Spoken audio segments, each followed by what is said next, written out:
Estás escuchando el podcast de Herodotus.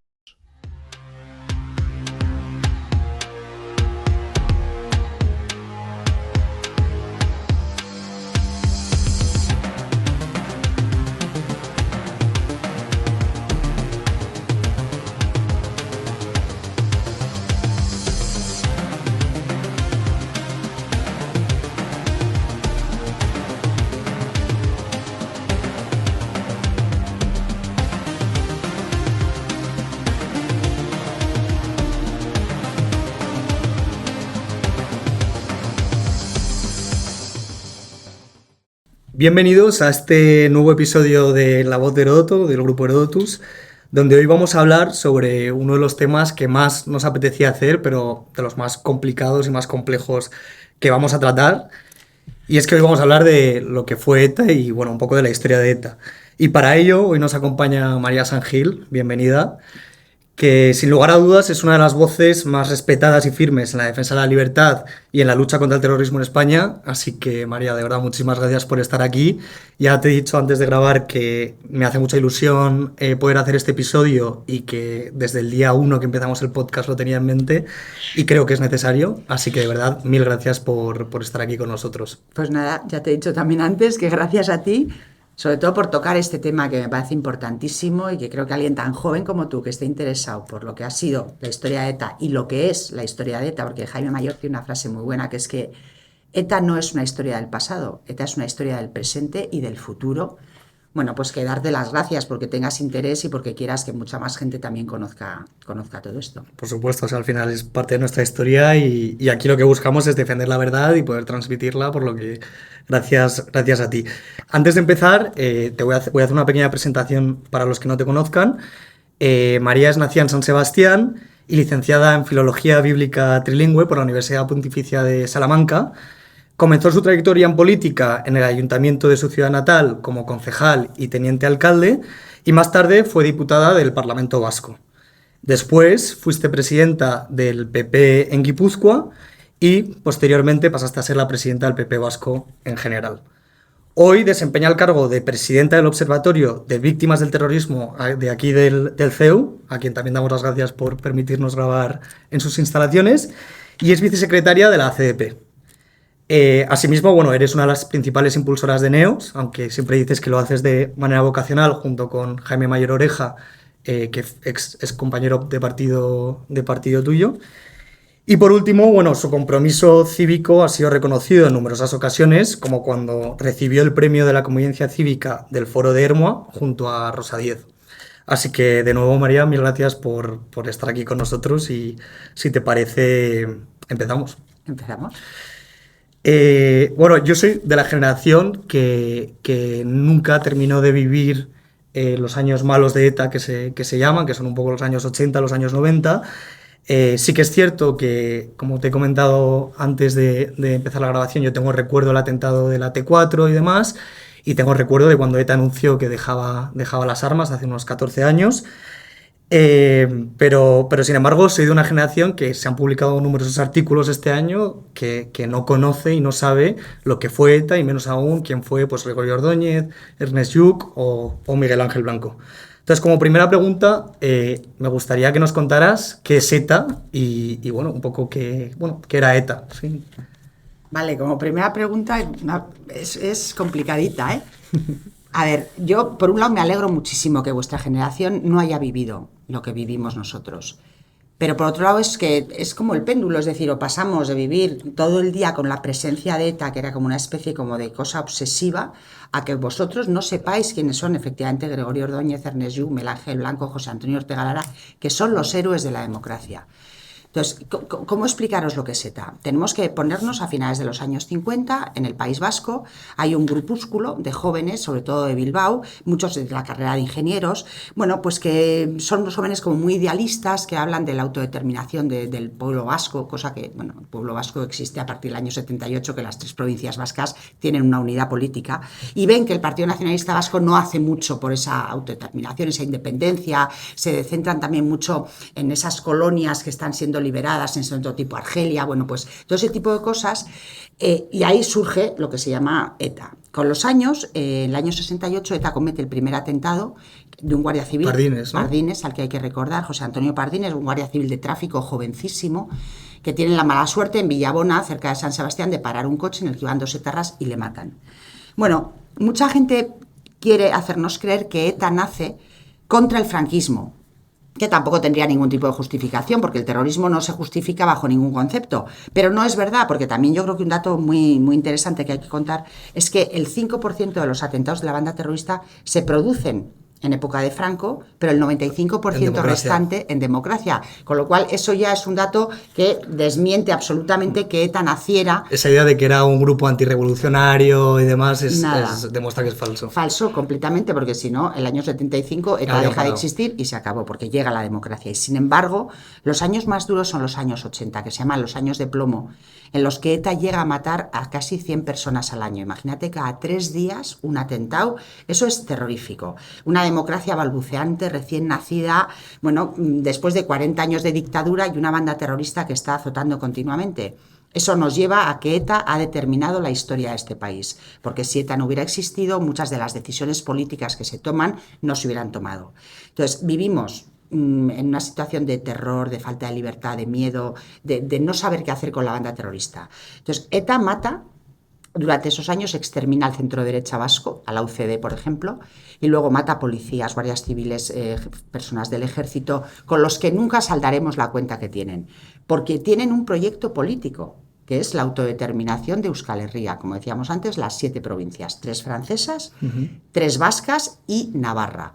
Y por ese proyecto político que ellos tienen, matan, con lo cual las víctimas de ETA son víctimas políticas, porque hay un proyecto político detrás. ETA no solamente son los comandos. Todo el mundo cree que ETA son quienes matan, asesinan, secuestran y extorsionan, que sí, pero además es un partido político que se empieza llamando Euskal Herritarrok, Herri Batasuna, el Partido Comunista de las Tierras Vascas, y hoy Sortu Bildu, con lo cual ETA sigue estando presente en su partido político. ETA eran además empresas que subvencionaban la existencia del terrorismo. ETA eran medios de comunicación, el Egin y el Gara, cuya directora fue Merche Aizpurua y hoy es diputada de Bildu. Es decir, yo todo esto, claro, la gente muchas cosas no las sabe y es bueno que tengan un poco todos estos datos históricos para que puedan entrelazar y saber la historia. Tenían un respaldo institucional, absoluto. Digamos. ETA era Jarrai, que eran las juventudes de ETA que quemaban autobuses, quemaban cajeros. Yo siempre digo a la gente que entren en la hemeroteca y busquen las manifestaciones de San Sebastián. En San Sebastián tú salías un sábado por la tarde y lo primero que preguntábamos los amigos era, ¿hay follón? Porque si hay follón nos teníamos que ir a otro sitio. Y hemos salido muchas veces de San Sebastián, de la parte vieja del centro, entre las pelotas de goma de la Policía Nacional, que en nuestra época iban de gris y eran los grises, y los manifestantes que tiraban papeleras quemadas, quemaban autobuses, quemaban cajeros. Bueno, vivíamos como aquello era, bueno, pues la guerrilla callejera. Bueno, todo ese entramado conformaba ETA. Y luego, hay que decirlo también, el apoyo de una parte importante de la sociedad y de un partido nacionalista vasco que nunca estaba a favor de matar, pero que nunca ha hecho nada por intentar que los terroristas fueran derrotados. Y así ETA ha pervivido 50 años. Sí, ahora hablaremos de lo que has mencionado, del papel del PNV, de la sociedad vasca, pero antes de pasar a eso, quería preguntarte, tú naciste cuando ETA ya existía, entonces, ¿tú tienes recuerdo de cuándo fue la primera vez que escuchaste hablar sobre ETA o cuándo fue mejor dicho, ¿cuándo fue la primera vez que fuiste consciente de lo que representaba ETA, de que ETA mataba? Vamos a ver, yo cuando fui consciente de que San Sebastián tenía una bahía, no me acuerdo, porque ETA formaba parte del paisaje, es decir, San Sebastián tenía montañas, tenía mar y tenía ETA. Entonces yo he vivido siempre con ETA, tengo la sensación de que desde el inicio de mi infancia ETA ha estado presente. Mi padre era empresario, con lo cual en casa vivíamos, no te digo con temor, porque no éramos conscientes, pero de repente tus padres se iban, o había una manifestación en la puerta de casa de trabajadores de la fábrica, que eran todos del sindicato LAB, porque ETA también tenía un sindicato, y sabías, bueno, pues que ese sindicato LAB tenía algo que ver con aquellos que mataban, secuestraban. A pero algunos de los secuestrados les conocíamos personalmente, Miguel Echeverría, Jaime Echeverría, que mira, los dos eran Echeverría, que eran de papeleros los dos, tenías relación con ellos. Yo iba a un colegio que era el colegio francés, que estaba en el paseo del Urumea, Paseo de Francia. Era el consulado de Francia. Y entonces un día llegamos y habían puesto una bomba en el colegio. ¿Por qué? Porque era la época en que ETA decía que había que hacer boicot a todo lo francés. Y como teníamos el consulado en la parte de arriba del colegio, habían puesto una bomba. Bueno, se reconstruyó el colegio y entrábamos en el colegio con 2 grises con metralleta en la puerta. ¿Tú te imaginas entrar en un colegio con 2 grises con metralleta a los que yo decía buenos días y tenía compañeros que les insultaban claramente a la cara? No podían hacer nada los grises, claro, que ahora irían vestidos de azul. ¿Los grises son la Archancha? Policía Nacional. Ah, Policía Nacional. Entonces iban de gris, ahora van de azul. Bueno, y nos parecía normal ir al colegio con 2 grises en la puerta para evitar que pudiera pasar cualquier cosa. Bueno, vivíamos así, es que convivíamos con eso. Y llegas a normalizar eso, ¿no? Llegado a cierto punto. Claro, los asesinatos, el miedo, los secuestros son de tal magnitud que al final eso hace como que te inmunices, que lo veas como con normalidad y con naturalidad. Sabes que no está bien y acudíamos a todas las manifestaciones que había que acudir, porque en mi casa no éramos nacionalistas, pero yo recuerdo bajar a desayunar y encontrarme a mi madre llorando en la cocina porque habían puesto un atentado en un camión de guardias civiles y habían muerto no sé cuántos guardias civiles jóvenes, y encontrarme a mi madre desolada diciendo, esto es insoportable, o sea, ¿hasta dónde vamos a llegar? No sabría decirte exactamente qué atentado era, pero esa imagen la tengo. Yo tengo 3 hermanos varones, y el tercero de mis hermanos, nosotros vivíamos muy cerca de un cuartel de la Guardia Civil. Y entonces un día nos contó que cada vez que había un atentado, él se acercaba al cuartel y les daba el pésame a los guardias civiles, pero tendría 12 años. Y nos pareció, y dijimos, anda, hijo, es que no puede ser. Entonces él iba y les decía, lo siento muchísimo, y pensarían, pero este macaco, pero bueno, vivíamos así. Qué horror. Más amigos y compañeros que desaparecían y se iban para siempre, porque lo del éxodo vasco también hay que contarlo. Sí. Es decir, de repente dejaba de venir al colegio fulanito, ¿por qué no? Pues porque se han ido. Lo tengo apuntado, 200.000 personas claro, se fueron del País con el Vasco. tiempo es como si vaciamos San Sebastián de repente.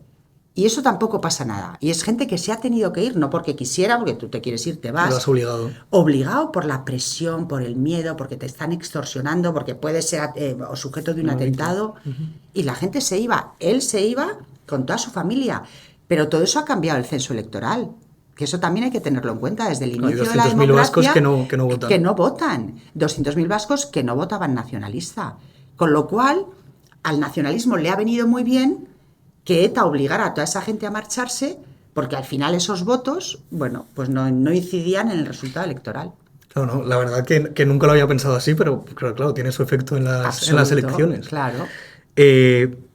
Bueno, como has mencionado, el objetivo de ETA era la independencia del País Vasco, y eso incluía pues las 3 provincias vascas más el País Vasco francés y la joya de la corona, que era Navarra. Y ya que has mencionado que ibas al colegio francés, ETA, parte de su actividad terrorista, pero sobre todo parte de su actividad logística, la llevaba a cabo desde este País Vasco francés. Quería preguntarte, ¿qué papel jugó Francia en la lucha contra ETA y cómo se gestionó esa cooperación transfronteriza entre España y Francia para luchar contra ETA? Bueno, le llamábamos el santuario francés porque los etarras estaban comodísimos en Francia.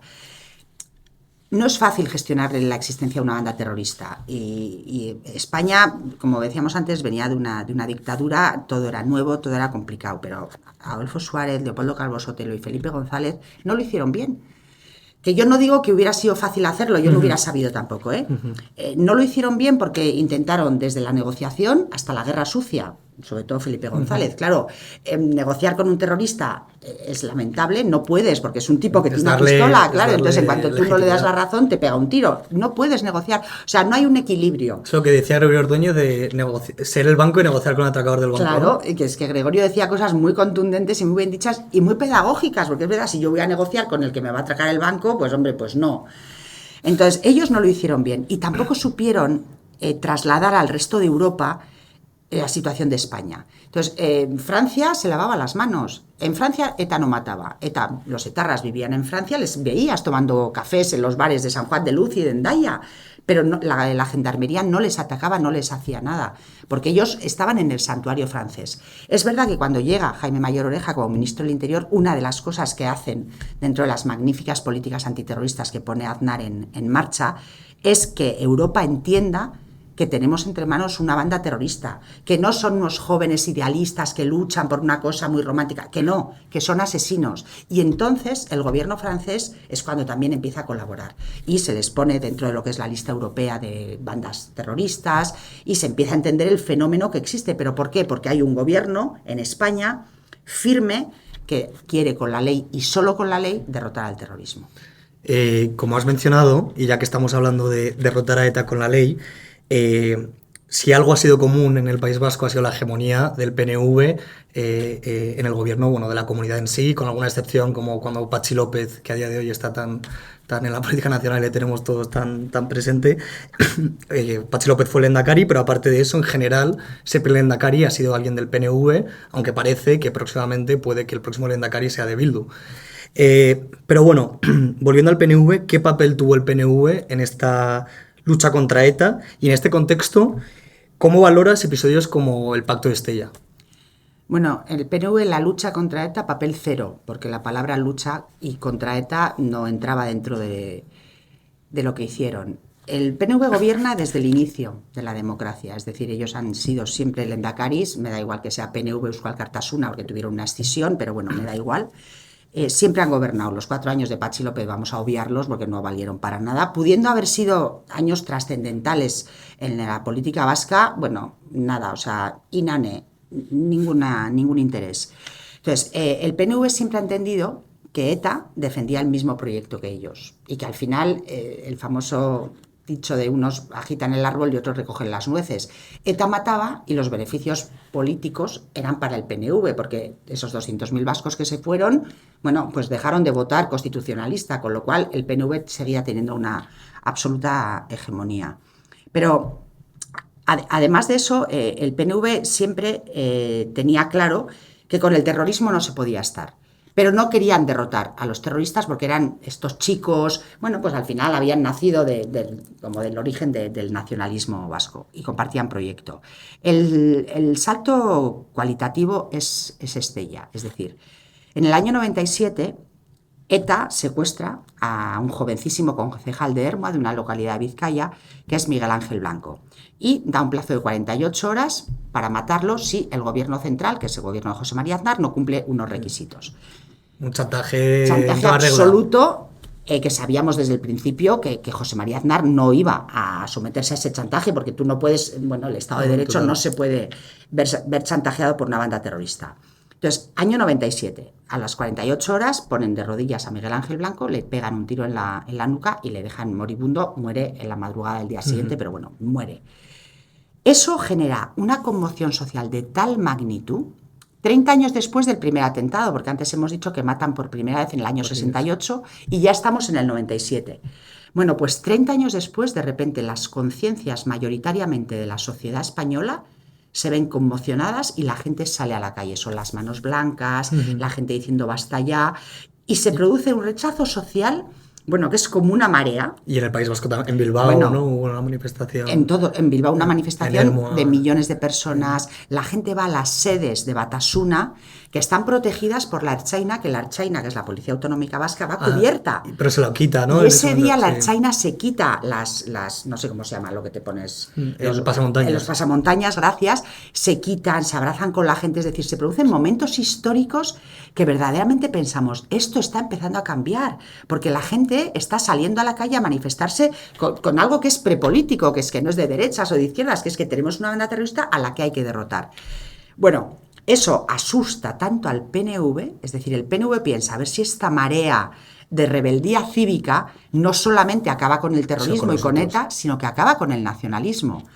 ¿Qué hacen? De manera impúdica e indecente se echan en brazos de ETA.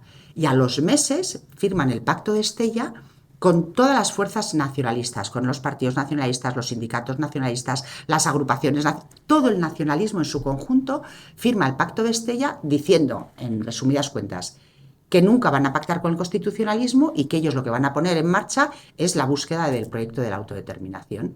Entonces, ese momento es en el que el PNV pasa la línea que separaba a los demócratas de los terroristas, el PNV se va claramente con los terroristas. Y desde entonces el PNV está ahí, no apoyando el terrorismo, eso hay que dejarlo clarísimo, ni apoyando la violencia como un método de conseguir objetivos políticos, pero sí están más cerca de los terroristas que de las víctimas. La verdad que se te ponen los pelos de punta. Pero Y- yo, de verdad, que la gente lo busque en la hemeroteca, porque a mí siempre me da la sensación de que, claro, yo lo cuento, pero la gente no tiene por qué creerme. Esto es la verdad. Yo no te voy a Pero- mentir que yo conozco mucha gente que tiene ahora, bueno, por la circunstancia actual quizás es un poco distinto, pero en general todo el mundo siempre, bueno, todo el mundo, hablo de la gente de mi generación, ¿eh? Siempre han mirado el PNV como un partido moderado que pacta con el partido del PP o el PSOE de turno pues para llevar a cabo bueno, que la legislatura funcione y demás, un partido centrado en la industria. En fin, hay una figura de moderado que cuando eres nacionalista yo creo que es difícil marcarse Es como que moderado, ¿no? lo han hecho muy bien, pero yo creo que el nacionalismo es... Mitterrand, que fue presidente del gobierno francés, decía que el nacionalismo es la guerra. Y es verdad.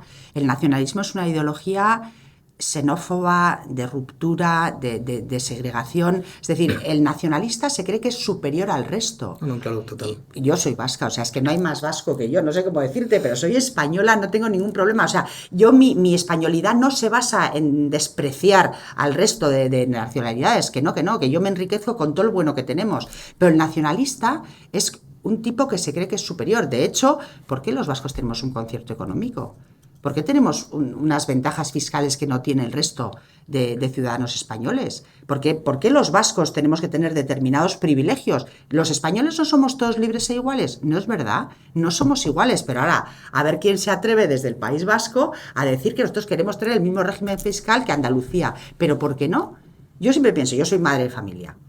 Tú educas igual a tus hijos, ¿no? O a uno le das carrera y a otro no.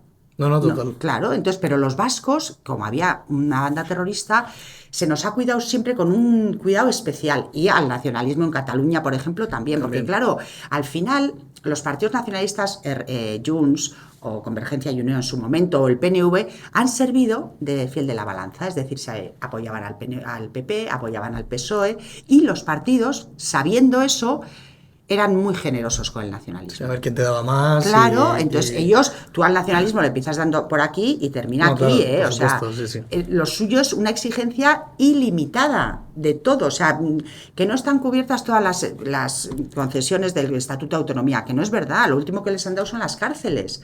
¿Qué más quieren? ¿Por qué el gobierno vasco gestiona las cárceles y Castilla-La Mancha no? Total.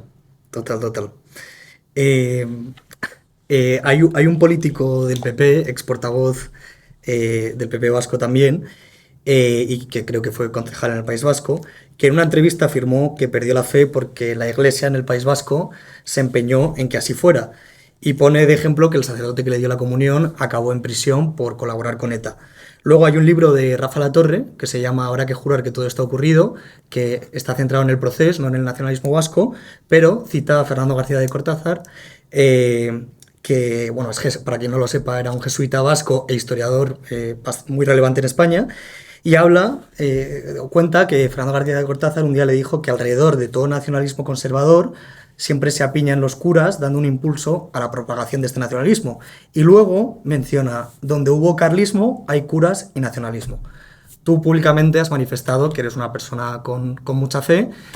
Y bueno, quería preguntarte qué opinabas de estas afirmaciones y del papel de la Iglesia vasca durante todos estos años de ETA. Fíjate, si lo han hecho bien, que tú hablas de Iglesia vasca. ¿Y la Iglesia es algo universal? No hay Iglesia vasca. Bueno, total, eso tienes toda la razón. Pero es que lo han hecho tan bien que interiorizamos, porque el lenguaje es súper importante. Entonces, interiorizamos que hay Iglesia vasca, que eso ya es un plus, porque no hay Iglesia andaluza, no hay Iglesia cántabra, pero sí hay Iglesia vasca, con lo cual ya mal. Pero, porque no hay, o sea, la Iglesia no es vasca. Sí, hay determinados curas en la Iglesia del País Vasco que han tenido un papel muy importante para que algunos, yo no te digo perder la fe, pero que estemos un poco alejados de la Iglesia. También yo digo, mi conversión o mi vuelta a la Iglesia ha sido hace poco y ha sido mucho en parte gracias a Monseñor Munilla, que vino como obispo de San Sebastián. En los años en los que yo estaba en política activa, tuvimos varios chascos, nos sentimos en determinados momentos muy defraudados por determinados curas. Luego ha habido curas como, bueno, Fernando García de Cortázar, que era jesuita, que tuvo que vivir con escolta, o sea, y Antonio Beristain, que fue otro de los jesuitas maravillosos, o el cura de Maruri, fueron sacerdotes que alzaron la voz y ellos mismos estaban amenazados por la banda terrorista ETA. Pero lo peor no era que estuvieran amenazados, era que sus propios compañeros les hacían luz de gas y no les hablaban. Contaba Antonio Beristain que él bajaba al comedor y sus propios compañeros no le hablaban, no le decían nada porque, bueno, sentían que era un traidor, siendo todos sacerdotes. Entonces, la Iglesia en el País Vasco durante mucho tiempo, nosotros hemos sido una de las comunidades con más vocaciones, que hemos exportado santos. Bueno, ahora es un erial, ahora las iglesias del País Vasco están vacías. ¿Por qué? Porque muchos sacerdotes han hecho más política que hablarnos de Dios. Y entonces al final la gente se ha separado de la iglesia. Y hoy en día aquello es un erial y nuestros jóvenes, desde luego, vamos, tienen poquísima fe. Es verdad que luego, por ejemplo, en el caso de San Sebastián llegó Monseñor Munilla, que es como lluvia fina, y él consiguió que muchos volviéramos a acercarnos. Pero yo en su momento fui a hablar con Monseñor Setién para explicarle cómo lo sentíamos, quienes vivíamos amenazados. Era el obispo de San Sebastián. Y no sentí por su parte el más mínimo gesto de cariño ni de aprecio, mientras que yo sabía que muchas bajeras de muchas iglesias de San Sebastián se guardaban las pancartas que todos los viernes sacaban los familiares de los presos de paseo, o cuando pedíamos un funeral por algún compañero que había sido asesinado, algunos sacerdotes nos vinieron a decir que ellos no hacían funerales políticos. Claro. Y yo he oído en homilías hablar de cómo sufrían los familiares de los asesinos y nunca he oído en ninguna homilía decir cómo lo pasaban de mal nuestros familiares, que nos veían escoltados 24 horas al día, que nos podían matar. Bueno, pues ha habido años muy complicados, que no es excusa para perder la fe, porque al final la fe tú no la pierdes porque el sacerdote sea mejor o peor, pero no ayudaba mucho. No, que al final el sacerdote es una persona, eso es un hecho. Eso es. Pero la verdad que es impresionante lo que has dicho de no querer oficiar un funeral diciendo que no haces funerales políticos con una víctima. Sí. ¿Y qué papel tuvo la ciudadanía y la sociedad vasca en este periodo en general? ¿Crees que se ha recuperado de ETA o no? Porque a mí la sensación, y hablo desde una perspectiva probablemente ignorante y lejana, pero a mí la sensación que me da es que hoy, desde luego hoy, se exige mucho más a las víctimas que a los propios terroristas, a los que les han convertido en víctimas. Que a las víctimas se les exige olvidar y perdonar, pero que por otro lado a ellos no se les termina de exigir y no percibo una presión para que ellos pidan perdón y se arrepientan, ¿no? Claro, nosotros ahora, año 2025, queremos vivir como si ETA no hubiera existido. Claro, si ETA no ha existido, lo primero que nos sobran son las víctimas, porque las víctimas son la prueba evidente de que ha habido una banda terrorista matando. ¿Qué hay que hacer? Hay que acallar a las víctimas, hay que apartarlas, hay que ningunearlas y en muchos casos hay que despreciarlas.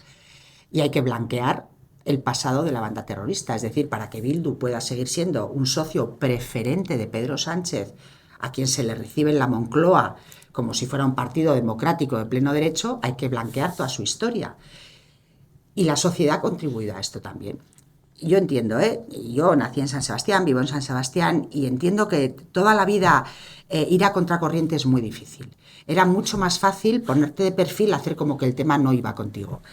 Otra anécdota que yo cuento muy a menudo es que yo llegaba a mi casa en un coche blindado con 4 ertzainas y mis ertzainas ponían el inhibidor para que, bueno, si alguien había puesto un coche bomba en mi calle, porque al final en tu casa tienes que entrar por la puerta. Claro, sí, entonces sí. El sitio más peligroso es tu calle, y en tu calle hay coches aparcados, y por mucho que ellos controlen las matrículas, porque el trabajo que han hecho nuestros escoltas ha sido de verdad encomiable, y desde aquí, gracias a todos. Por mucho que controlasen las matrículas, se les podía haber escapado que en la papelera de al lado hubiera un paquete, yo qué sé, un día hubo en mi casa una olla, y la que montamos en la esquina, y era una olla de unas lentejas que se habían quemado por lo visto, y la vecina la dejó allí, y bueno, la que se lió. Bueno, pero ese día llegábamos a casa, pusieron el inhibidor y claro, si tú pones el inhibidor no puedes abrir la puerta del garaje con el mando a distancia. Claro. Bueno, pues uno de mis vecinos, no de mi propia casa, pero sí de la calle, porque mi garaje daba a toda la calle, se bajó del coche y me vino a increpar, a decir que estaba hasta las narices, no dijo narices exactamente, de no poder abrir el garaje de su coche, de su coche, vamos, con el mando a distancia, tener que bajarse del coche y abrir con la llave, porque ya había llegado yo con mi coche, con los inhibidores. Bueno, me montó un escándalo, yo con 4 escoltas, ¿eh? Y entonces yo le dije, hombre, esto lo hacen porque si hay una bomba, para que la bomba no explote. Y me dijo, bueno, la bomba si explota será para ti, pero esa bomba no es para mí. Y le dije, hombre, pero es que las bombas... Afecta, no claro, va a elegir a quién... no eligen, es decir, si usted está cerca... Bueno, ya se fue ruspetando. Esa gente tenía interiorizado que yo estaba amenazada por el terrorismo, pero que no iba con ellos. O sea, la falta de empatía, la falta de cariño y el egoísmo que yo percibí en aquel señor, dije, bueno, no sería mal, seguro que es un tipo buenísimo, pero es una forma de decir, bueno, el problema es tuyo, el problema no es mío. Claro, una parte muy importante del País Vasco lo ha vivido así, diciendo, oye, esto no es mi tema, tú te has metido en política, tú eres policía, tú eres juez, tú eres periodista, es tu problema. Pero a mí esto no me atañe, yo no quiero saber nada. Entonces, mucha gente, el puerto refugio era el nacionalismo. Yo soy nacionalista, voto PNV y a mí esto no me toca. Yo me acuerdo un día en el Parlamento Vasco, yo le dije a Ibarretxe, que era el lehendakari, que si no le daba vergüenza que toda la oposición fuera con escolta y que el gobierno no llevara escolta, que esto era el mundo al revés, que lo lógico es que quienes tienen labores de gobierno, que son, bueno, pues eso, diputados o... Bueno, lleven escolta, pero que la oposición, bueno, no le dio ninguna vergüenza y se quedó tan ancho. Pero esa evidencia de decir, bueno, el gobierno no lleva escolta y la oposición lleva escolta, aquí algo está pasando que es muy raro. Y la sociedad no se rebelaba. Se rebeló en momentos puntuales, como en lo de Miguel Ángel Blanco. Lo de Miguel Ángel Blanco, en las manifestaciones que hacíamos del Basta Ya, pero en general... es una sociedad enferma de miedo y de falta de libertad. Y eso te pasa factura. Y hoy eso sigue pasando factura, porque la gente que dice, oye, ya ETA no mata, vamos a pasar página. Y dices, hombre, no podemos pasar página, que todavía hay más de 350 asesinatos que están sin resolver. Entonces yo siempre digo, ¿tú te imaginas...? Que es un 36% claro, casi de los atentados que sí que están que es resueltos. muchísimo. Entonces dices, le tienes que decir a la persona...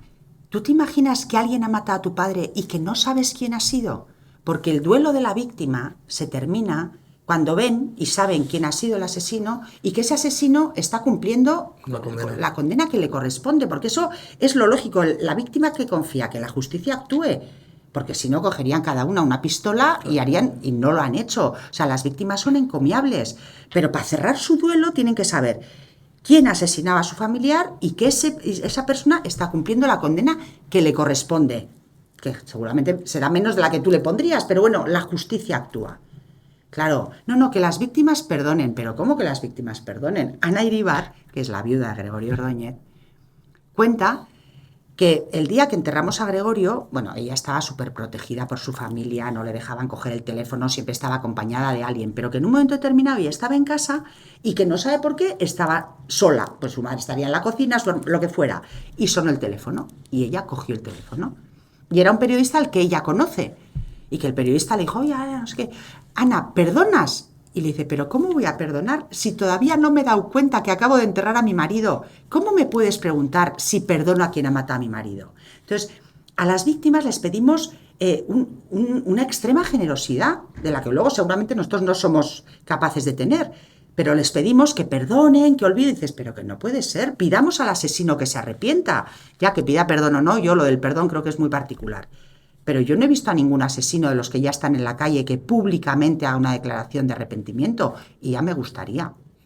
Sí, lógico. O sea, es que me parece sentido común que el primer paso debería ser eso y ya después que la víctima un poco juzgue qué quiere hacer o no, pero tiene todo el derecho de mantenerse, vamos. Al violador firme. le pediríamos a la violada que perdonara, y al violador poco menos que, hombre, porque fue un momento de arrebato. No, por supuesto. Y a un asesino yihadista, ¿se nos ocurriría tratar a un yihadista como tratamos a Chapote, por ejemplo? No. Por supuesto, sí. O a un maltratador de mujeres. No. Entonces, ¿por qué tenemos distintas varas de medir? ¿Por qué con el terrorismo de ETA somos tan permisivos y tan generosos? No, quizás por un relato o por una... Bueno, y por un interés político, claro, porque político. hemos falseado la historia, por eso es tan importante podcast como este, donde se cuente la verdad y se anime la gente a que investigue, a que busque la verdad con mayúsculas, porque verdad hay una, ¿eh? y vea que las víctimas son víctimas políticas y esos políticos siguen defendiendo un proyecto político que no hemos deslegitimado y son socios de un gobierno. Con lo cual, ETA es una historia del presente.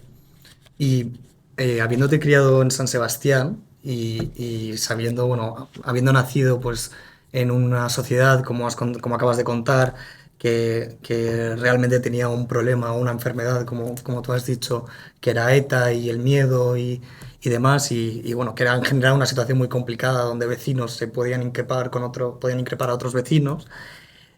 ¿Por qué entras en política? Porque es una decisión complicada, no es lo cómodo, como has dicho, podrías haberte mantenido de perfil o haber intentado pasar desapercibido. ¿Por qué te metes en política y qué te anima a ello? Bueno, yo antes te he contado que mi padre era empresario, tenía una fábrica en Tolosa, entonces sabíamos lo que era, bueno, pues estar amenazados, pasarlo mal. Mi padre tuvo que hacer una suspensión bueno, cuando cierras la empresa, no pudo volver. Pasamos momentos profesionales muy complicados en mi casa y todo estaba relacionado con la política, con el sindicato LAB, con que mi padre fuera empresario, yo había ido al colegio francés, conocíamos a papeleros que habían sido secuestrados. Es decir, nos tocaba estar en la parte de los buenos de la historia que padecían la existencia del terrorismo. Y bueno, pues en mi casa teníamos bastante espíritu cívico de pensar que contra eso había que pelear. Manifestaciones a las que íbamos, bueno, pues no nos poníamos de perfil en mi casa.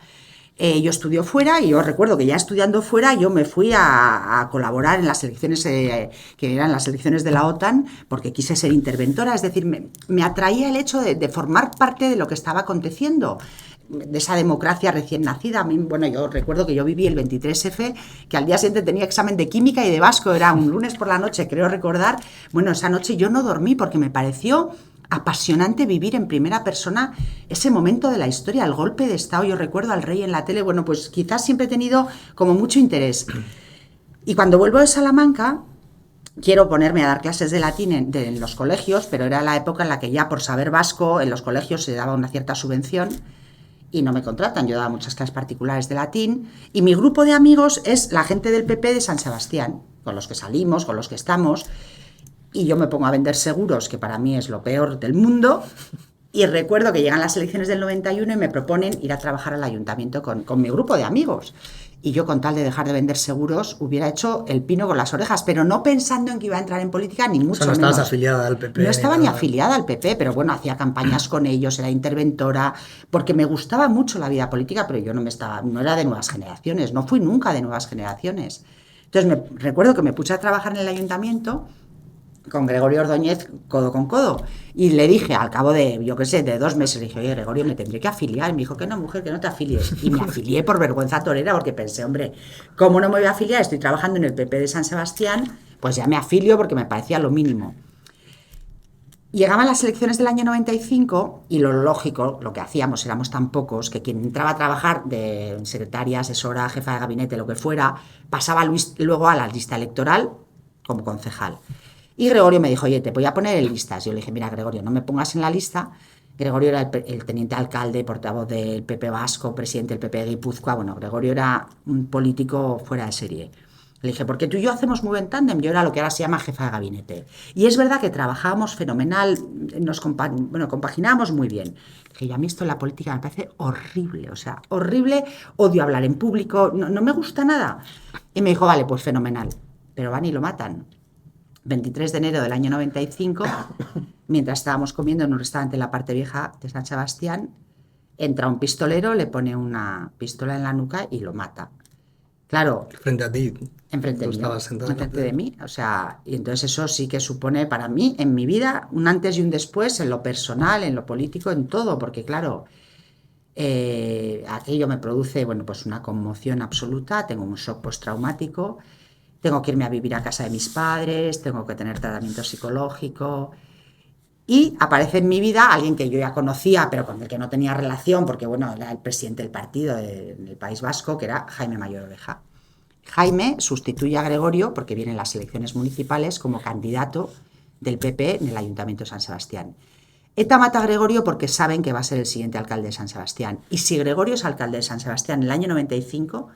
de la capital de provincia más complicada de España y por supuesto del País Vasco, La política nacional cambia. Hubiera cambiado porque primero Gregorio hubiera sido alcalde de San Sebastián y luego José María Aznar, presidente de gobierno, y los días de la banda terrorista hubieran estado, bueno, mucho más contados.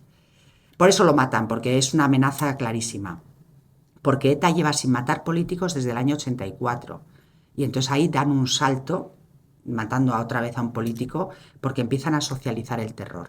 Y vosotros, o sea, Gregorio supongo que estaría amenazado y fuisteis a comer y por aquel entonces no teníais escolta aún o Es que desde el año 84 ETA no mataba políticos, entonces asumíais que ya no estaba, que os iban a insultar, que os podían eso incluso es, pegar, pero eso que... es, pero no estábamos en la diana de la banda terrorista, es decir, ETA no mataba políticos entonces es verdad que había cierta precaución y que Gregorio, bueno, muchos políticos concejales del PP iban con pistola y tenían licencia de armas, pero era como una mera sensación de autodefensa, porque sí. Gregorio llegaba, metía la pistola en el cajón y la volvía a coger cuando se iba. De hecho, nos fuimos a comer y no mirábamos la puerta a ver quién entraba, no teníamos sensación de que nos estaban vigilando. Los últimos meses de Gregorio fueron complicados por otra historia de un tema del ayuntamiento, pero en principio había cierto, bueno, precaución, pero no había temor de que vinieran a matarnos. Nos insultaban, pero vamos, a Gregorio le insultaban por la calle, pero él contestaba, te quiero decir que no vivía amedrentado en absoluto. Pero no mirábamos la puerta en un restaurante, hacíamos rutinas. Gregorio llegaba todos los días a trabajar a las 7 de la mañana. 7 de la mañana. En realidad, si alguien nos estaba controlando, los tenían súper Pero controlados. súper controlados, claro. Entonces ese día íbamos a la cepa muy a menudo a tomar un pincho y nos volvíamos a trabajar. Y eran las 3 de la tarde cuando fuimos y claro, estaba Valentín Lasarte que se chivó que estábamos allí y parece ser que entró Chapote y es el que le mata. Entonces, como matan a Gregorio, Jaime Mayor entra en mi vida porque me pide que yo entre en las listas electorales y yo doy el paso porque entiendo que han matado a alguien a quien yo quería muchísimo, a quien admiraba muchísimo y de quien he aprendido muchísimo. Entonces, si yo me voy a mi casa a seguir vendiendo seguros o a intentar dar clases de latín, pues poco aprendizaje he tenido. Entonces, bueno, todo esto lo hablé con mi marido, que era muy amigo de Gregorio también, y decidimos que había que dar el paso. No sabíamos lo que nos venía, ¿eh? Pensamos que el asesinato de Gregorio había sido algo puntual, que no iban a socializar el terror, es decir, que los políticos no íbamos a estar en la diana, que no íbamos a vivir escoltados. Es que no se nos ocurrió pensar lo que se nos venía encima.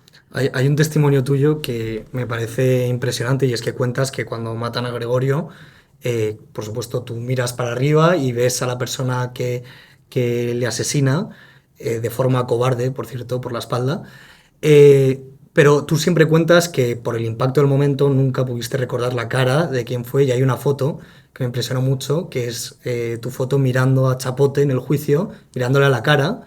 Y cuentas que no fuiste capaz de decir que fue él, porque con toda la sinceridad del mundo dijiste no puedo recordar la cara de quien ha asesinado a Gregorio. Y bueno, nada, comentarlo que siempre me ha impresionado mucho ese testimonio.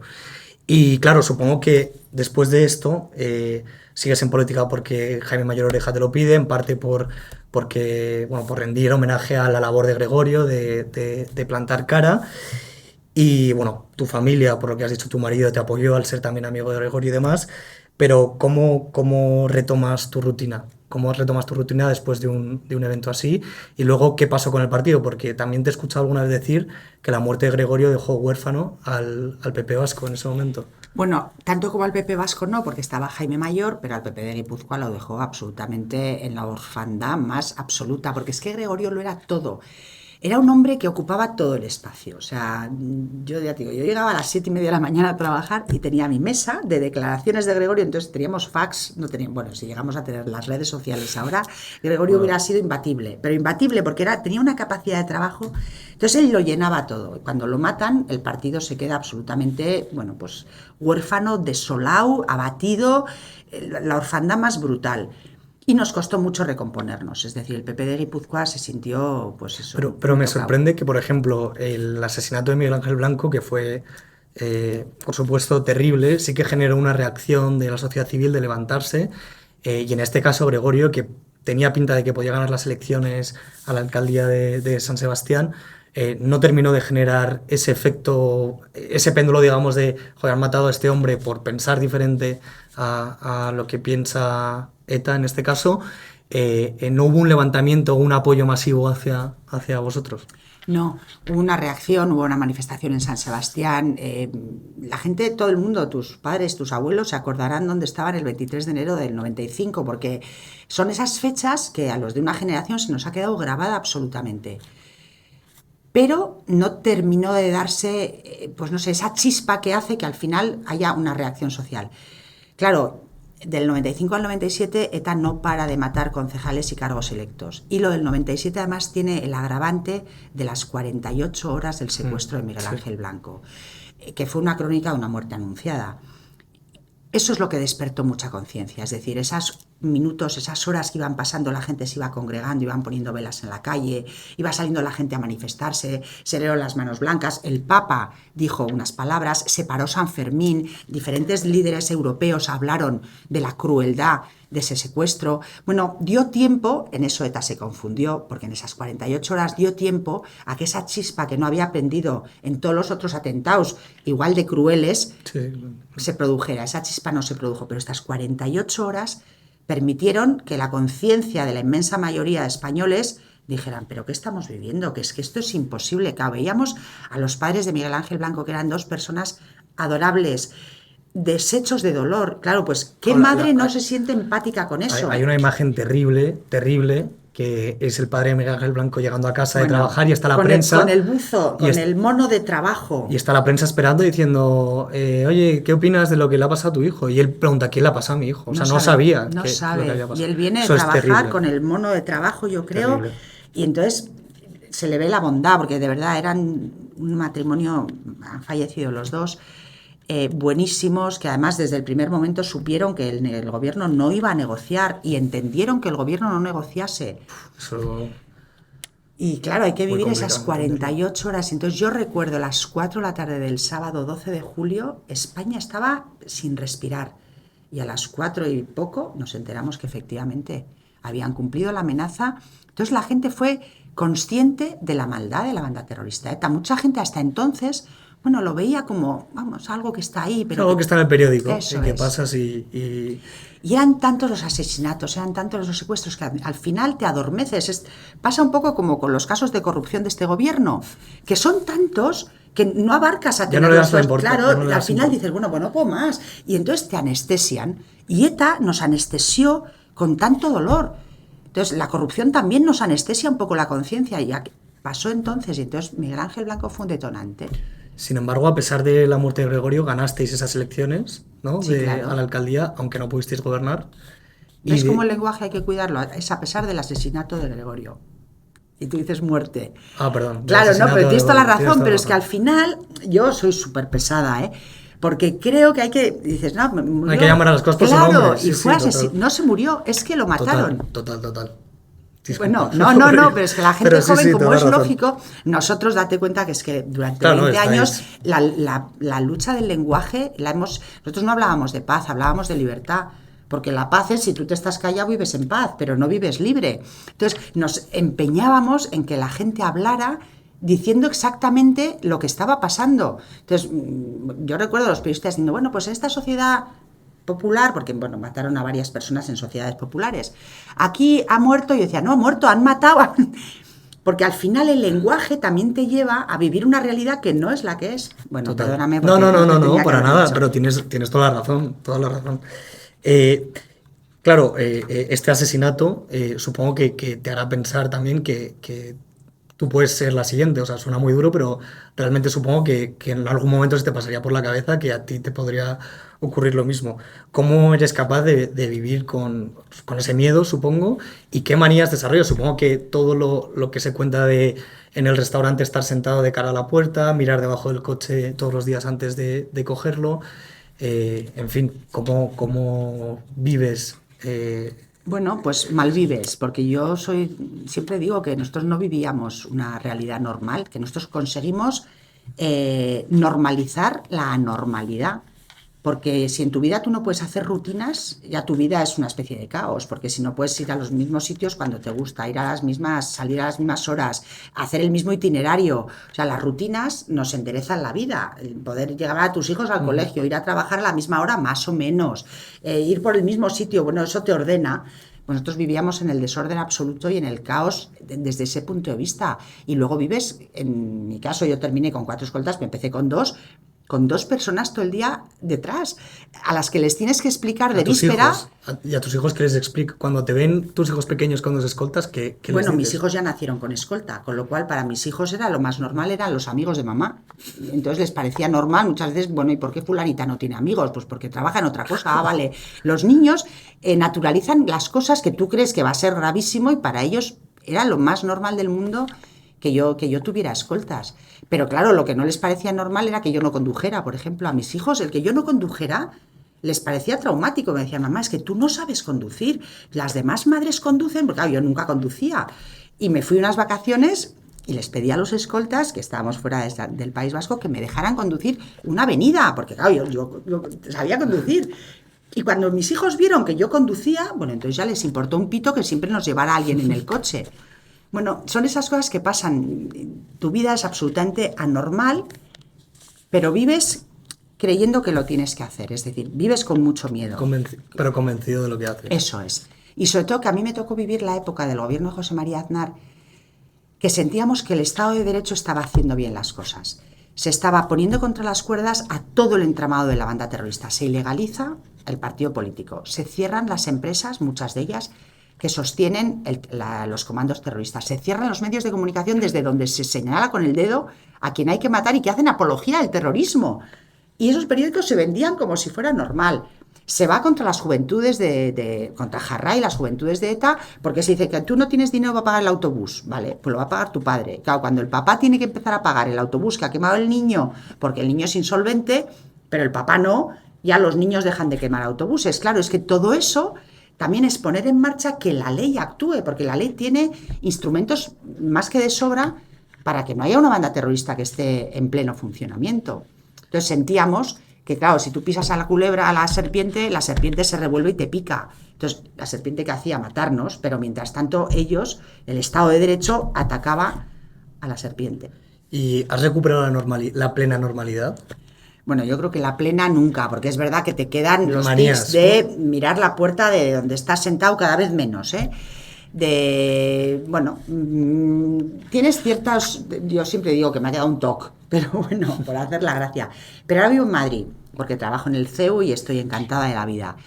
Y Madrid es una ciudad que te permite ser absolutamente libre. O sea, yo aquí respiro con mucha más naturalidad, con mucha más libertad de la que hay todavía en el País Vasco, porque el País Vasco, es verdad que ETA no mata, pero el nacionalismo sigue siendo una realidad, y ese clima de opresión y de sentirte que si no eres nacionalista, bueno, como que estás fuera del sistema, existe. Aquí puedes ser de lo que quiera, nadie te pregunta de dónde vienes, ni quién eres, ni nada de nada. Aquí hay una libertad absoluta. Yo me siento muy feliz en Madrid. Qué bien, me alegro. Pero obviamente con vistas a algún día poder volver a Bueno, San Sebastián y vivir ahí. Mi casa está en San Sebastián. Yo estoy aquí porque estoy trabajando en el CEU, feliz, con Alfonso Bullón de Mendoza, que me contrató, y estoy muy agradecida. Pero bueno, yo quiero volver a mi casa, que es San Sebastián. Espero volver, además, cuando no haya un gobierno nacionalista. Además, vamos a ver si soy capaz de vivir con un gobierno que no sea nacionalista.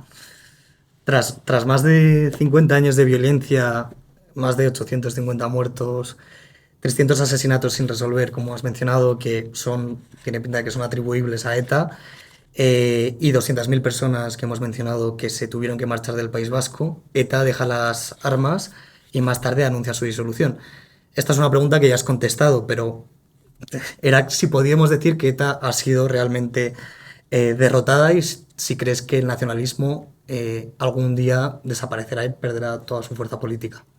Bueno, lo de tener fe es muy bueno, porque no pierdes nunca la esperanza. Los católicos siempre tenemos esperanza en que las cosas se solucionen. No hemos derrotado a ETA, los comandos no están activos, y eso es mucho gracias a los cuerpos y fuerzas de seguridad del Estado, a la gente que ha dado su vida, al trabajo que ha hecho la policía, la Guardia Civil, el Ejército. De verdad es que han hecho un trabajo que todavía no les hemos agradecido lo suficiente, y aparte de la sociedad civil, que también, pues eso, a todas nuestras víctimas, que son los héroes de la democracia. Pero el proyecto político sigue estando activo. No hemos deslegitimado el proyecto político de ETA. El otro día fui a ver Nuremberg. Yo también lo he visto. Y me ha gustado mucho. Y pensé, aquí no hemos tenido un Nuremberg. Y mi marido me decía, mira, las imágenes que se ven de los campos de concentración No, que esa escena son brutales, de esa verdad. escena es terrible. Bueno, se me vuelve a poner la carne de gallina. Y me decía mi marido, me decía Íñigo, si viéramos las imágenes de las víctimas de ETA, de los atentados, mucho más a menudo, si viéramos más a menudo el atentado de Irene Villa, por ejemplo, Terrible. nuestras conciencias empezarían a sacudirse. Hay un documental muy bueno que participas, de hecho, que se llama El desafío ETA en Prime sí. Video. Y es verdad que ese documental tiene escenas muy, muy duras porque te pone Claro. parte de los atentados. De hecho, el de Irene Villa sale. Es que es brutal. Entonces, Y es verdad que eso también te ayuda a concienciarte claro, de lo que fue. como no hay porque- imágenes, la gente joven no sabe nada. Y tú les dices, hay 853 asesinatos, pero las cifras son muy frías, porque tú no te pones a pensar en cada uno de ellos, su familia, sus hijos, sus padres, su vida. No, 853. Hubo un testimonio que a mí me marcó muchísimo, que fue el de la Casa Cuartel de Zaragoza. Bueno, brutal. Que ese testimonio de unos padres, bueno, o sea, Brutal. en fin, con la Pero foto es que de hay- sus hijas. Es que hay testimonios de gente que te cuenta, porque sus vidas han estado truncadas, es decir, tú tienes un proyecto vital, tienes, me da igual, 28 años, una mujer, un hijo, y te matan. Esa viuda, ese hijo, su vida es completamente distinta. No, y que muchas veces también me pareció, en ese documental, me pareció que hubo un testimonio muy potente, que era del hijo del conductor de Carrero Blanco, que él cuenta como si se habla de la muerte de Carrero Blanco, que por supuesto Asesinato. fue terrible, perdón, el asesinato, tienes razón, perdón, el asesinato de Carrero Blanco, pero que por ejemplo su padre era el conductor Y nadie habla de él. y nadie habla de él. Nadie habla Y de él. dejaron huérfano de padre a un pobre crío, que no sé qué edad tendría en ese momento, pero que también hay muchos daños colaterales, digamos, que hay un objetivo, pero el daño colateral también está ahí, Claro. el trauma y que te arrastra toda la vida, pues... Y tenemos en que fin. empatizar, yo creo que pensar en cómo se sienten todas esas personas, porque yo digo que somos una sociedad muy epidérmica, ahora todo es como me siento, ¿no? Y tienes que respetar cómo me siento, y bueno, que solo faltaba, me parece Sí, muy sí, bien. sí. Pero no nos ponemos a pensar cómo se sienten las víctimas del terrorismo. Eso como que nos molesta y nos aburre, cuando ahora tenemos que respetar todo tipo de sensibilidades, algo tan evidente y que ha marcado tanto nuestra vida durante tanto tiempo. Eso lo queremos arrumbar y meter en una esquina. Y dices, no puede ser. Entonces, ETA está presente. ETA es un proyecto político que está más cerca que nunca de la autodeterminación. La autodeterminación, la anexión navarra con el País Vasco está más cerca que nunca. El que tengamos un Lehendakari de Bildu que no ha renunciado a su pasado político está más cerca que nunca. Entonces, como sociedad, esto lo tenemos que denunciar, porque esto es una verdad con mayúsculas, esto no es una cosa que nos hemos inventado. Y tenemos todavía una deuda pendiente con todas las víctimas del terrorismo y la justicia no termina de actuar. Entonces, ¿ETA está derrotada? No, es mentira. Al gobierno le conviene decirlo, claro que le conviene decirlo, pero tendremos que alzar la voz y decir, no hemos derrotado a ETA. ETA no mata, tampoco les vamos a dar las gracias porque Claro, nos hayan o sea, dejado de digo, matar, ¿no? me O sea, es parece como un si al mínimo. ladrón que ya no roba, encima le pones un piso. Oye, pues mira, no, lo que no tenías que haber hecho era matar. Por Entonces, supuesto. deslegitimemos ese proyecto político. Tiene que haber un Nuremberg del terrorismo de ETA y de lo que es el conglomerado. Hoy un poco para alzar la voz, aquí desde el CEU tenéis un proyecto que es ir a colegios y contar junto a una víctima del terrorismo, aunque bueno, podríamos decir que tú eres víctima del terrorismo también, al final Sí, te pero ha somos condicionado- todos, ¿eh? te ha condicionado la vida y eso al final es también ser víctima del terrorismo. Además de que has perdido a gente muy cercana a ti por este asunto. Hoy vais a colegios y dais y contáis a alumnos de bachillerato qué fue ETA y traéis a personas para que cuenten su testimonio personal. ¿Qué mensaje nos das así breve a los jóvenes que te están viendo a través de este podcast? Y sobre todo también me interesa cómo reaccionan los alumnos de bachillerato cuando le contáis esta realidad que quizás para ellos era desconocida. Bueno, llevamos con este proyecto ya 3 o 4 años y cada año vamos a más colegios y es como agridulce porque yo cada año me doy cuenta que saben menos, que no tienen ni idea. Cuando empezamos con este proyecto casi todos habían oído hablar de Miguel Ángel Blanco, de José Antonio Ortega Lara, de Fernando Buesa. Hoy cuando se les pregunta, muchos no saben nada, es la primera vez en su vida que oyen algo de ETA. Pero por otro lado, su reacción es la reacción muchas veces del sentido común y de gente joven que la primera pregunta es ¿y cómo puede seguir Arnaldo Otegi activo en política? ¿O cómo puede haber 350 asesinatos que están sin resolver? O sea, preguntas que dices, bueno, hay esperanza en este país porque los jóvenes lo acogen con muchísimo interés y se involucran enseguida. Porque es verdad que cuando va Ana Iríbar, la viuda de Gregorio Ordóñez, y les cuenta cómo matan a su marido cuando ya tiene un bebé de 14 meses, claro, hay que ser con el corazón muy frío, tienes que tener un corazón muy frío para que eso no te llegue. Y luego además les proponemos participar en un concurso que es ¿qué es para ti el terrorismo? Y participan de verdad con unos trabajos fantásticos y les conmociona, y eso les lleva también a ir a casa y a preguntar en su casa a sus padres y a sus abuelos, decirles, oye, pero ¿qué es esto de ETA de lo que no hemos hablado nunca?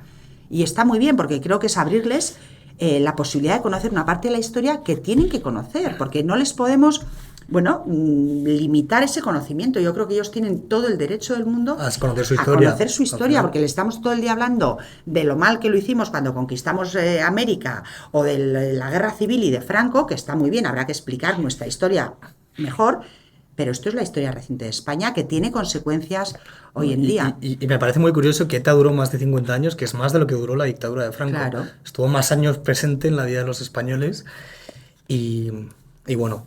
Y sigue presente. Es que Merche Aizpurua, es muy, muy rápido, cuando liberan a José Antonio Ortega Lara, que está secuestrado 532 días, hay que imaginarse, 532 días en un zulo, en Mondragón, debajo de un pabellón industrial. Han hecho una representación ahora, creo, en el Memorial Víctimas del Terrorismo, que tú entras y solo entrar y sabes que estás, que es ficticio, que sales, que ya te entra un agobio porque extiendes los brazos y tocas las paredes.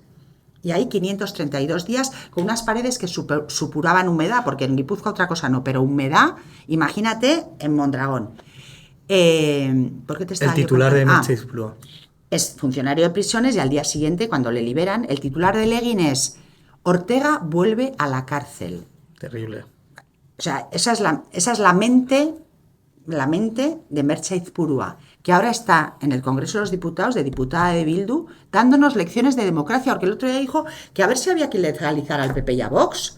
Pero esta tipa no se estará atreviendo a decir estas cosas. Y este proyecto de que, por cierto, si algún profesor de algún colegio nos está viendo y tiene interés, que nos lo diga y te lo transmitimos, sí, porque es muy estamos necesario. Deseando ir a todos los colegios que sea. ¿Y en los colegios del País Vasco? Nada, imposible. Vamos a uno, que es el CEU de Vitoria, el Virgen Niña, que además, casualidad, han ganado varias veces el concurso, que tiene un premio, porque tienen una sensibilidad distinta a los niños del País Vasco. En el País Vasco hay una cosa que son las unidades didácticas, y entonces ellos van a sus colegios de las Icastolas, y un día va una víctima del terrorismo. Yo con las víctimas del terrorismo nunca digo nada de ellas. No todas tenemos la misma sensibilidad, ni tenemos la misma percepción. A mí me parece muy bien Maisabel Lasa, que es capaz de irse con el asesino de su marido a tomar café. Vale, yo lo respeto, yo nunca me iría con Chapote a tomar un café. Creo que en el perdón que le debo no está el tomarnos un café. Pero bueno, entonces en el País Vasco llevan víctimas y luego llevan etarras. Y los alumnos pueden oír así las dos versiones, poniendo versiones entre comillas. A mí eso me parece falsear la historia. Yo creo que los alumnos tienen derecho a conocer la vivencia de una víctima, pero que el etarra no tiene que ir a un colegio a contar sus vivencias, porque es un asesino, y los asesinos no pueden ir a contar sus experiencias como si encima fueran también, pues encomiables o dignas de cualquier tipo de respeto. Creo que no. Lo único que tendrían que hacer es ir a pedir perdón y mostrar arrepentimiento, y no lo hacen. Y esas son las unidades didácticas del País Vasco. ¿Y qué mensaje nos das a los jóvenes que te estamos escuchando ahora mismo a través de este podcast? Bueno, mensajes pocos, pero yo creo que tenéis la juventud para hacer cantidad de cosas. Yo creo que uno nace para formar parte de una sociedad en la que tiene que influir. No digo que todo el mundo influya como si fuéramos la Madre Teresa, porque es imposible, pero todos tenemos un pequeño ámbito de influencia. Y creo que si creemos en determinadas cosas hay que defenderlas y hay que trabajar. Que tú hagas este podcast me parece pues muy encomiable y muy de agradecer, porque tú, que podías estar dedicándote a otras cosas, pues dedicas tu tiempo y tu saber hacer a que otros conozcan, en mi caso, pues la historia del terrorismo. Entonces creo que los jóvenes tenéis todo el potencial para cambiar esta sociedad, que yo creo que en este momento hay que cambiarla, porque verdaderamente Vivimos en una sociedad en la que nos faltan referentes, nos falta gente ejemplar, nos falta poner en valor esos principios que para mí emanan del humanismo cristiano, que son los que han cimentado esta civilización. Hemos invertido la pirámide de valores, ahora se valora poco el esfuerzo, el sacrificio, el respeto, el trabajo. Bueno, ahora somos una sociedad bastante indolente, relativista, muy egoísta, y yo creo que todo eso hay que cambiarlo, porque además es bueno para todos que intentemos cambiar la sociedad.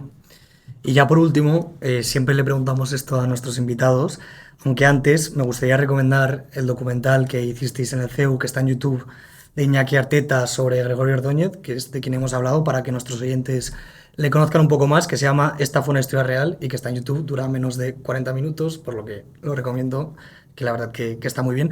Pero siempre pedimos a nuestros invitados que nos recomienden un libro, el que quieran, y un personaje histórico. Mira, yo te voy a recomendar un libro de Rogelio Alonso, que es La derrota del vencedor, que me parece que ya solo el título explica perfectamente ¿De qué va? de qué va y todo cómo ha quedado ETA. Entonces, La derrota del vencedor, que habla, bueno, pues de la supuesta entrega de armas de ETA y todo lo demás, y me parece un libro magnífico porque Rogelio es alguien a quien hay que leer mucho. Y aprovecho para recomendar 2 películas, porque como sois gente joven, una es La infiltrada y otra es Un fantasma en la batalla, porque también yo creo que esas películas te ponen mucho en situación. Es ficción, pero hablan de una historia real de unos años en el País Vasco donde policías nacionales, en este caso mujeres, se infiltran en la banda terrorista ETA, pero ves muy bien cómo se vivía en aquellos años, y creo que es muy bueno para que los jóvenes, además del documental de Gregorio, bueno, pues conozcan. En La infiltrada, de hecho, sale el atentado, el asesinato a Gregorio Ordóñez. Y en El fantasma en la batalla también. Es que no pues lo he visto. Esa está en Netflix, creo, pues, o en Movistar, no sé. Pero merece mucho la pena, las 2. Y personaje histórico, bueno, yo te diría Jesucristo, porque me parece que es el personaje de la historia de la humanidad más importante. Pero si no, que también Isabel la Católica. Ok, pues María San Gil, muchísimas gracias por sacar un rato para hablar aquí con nosotros, y nada, de verdad que mil gracias por tu testimonio, que espero que sirva para mantener ese espíritu crítico entre los jóvenes, que es tan necesario hoy. Muchas Pues gracias. nada, gracias a ti por mantener viva la memoria de las víctimas y la veracidad de la historia de ETA. Muchas gracias, María. Gracias. Has escuchado el podcast de Herodotus. Recuerda, la historia es la mejor maestra que tenemos y siempre tiene algo nuevo que enseñarnos.